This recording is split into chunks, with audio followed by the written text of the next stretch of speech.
Religion just wasn't a part of growing up for me. Either way, you know, we weren't like an atheist family or anything like that. We weren't really.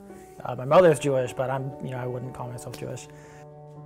But yeah, I became a Christian about halfway through college, and turned things around. I lived a little differently, and I actually, kept the same friend group, but just kind of lived differently, and I was really more of a light amongst them rather than just being another one of the party guys.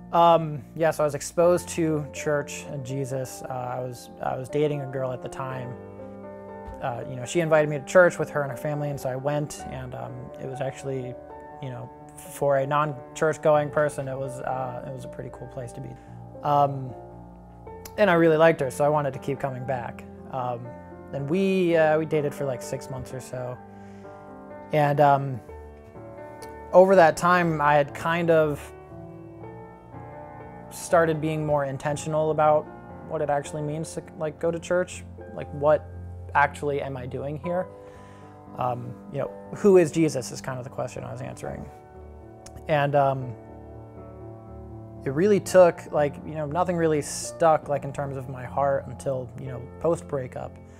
I have the probably not so unique experience of living, for the world, for myself, for 20 years of my life, 19 years of my life, and then, making the decision to live for God.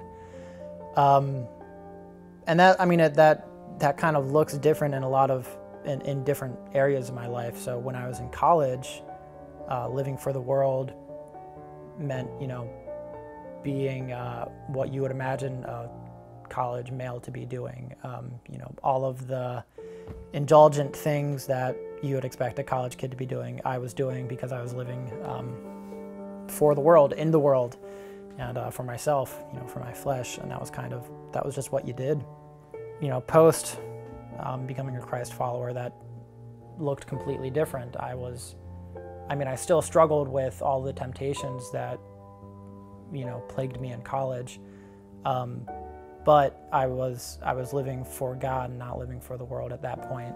And I remember when I first started dating Olivia, she was the first person I really dated with the perspective of having a Christian relationship, having a relationship that glorified Christ.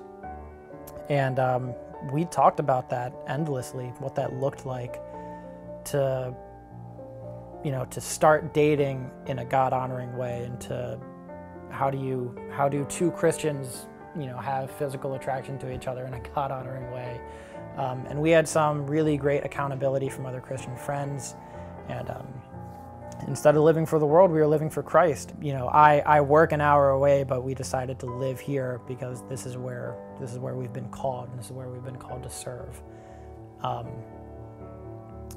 And that, has influenced my career, being a scientist, having a Christ-serving perspective in my work, even though I work in a distinctly non-Christian field, is kind of an everyday sort of challenge in itself.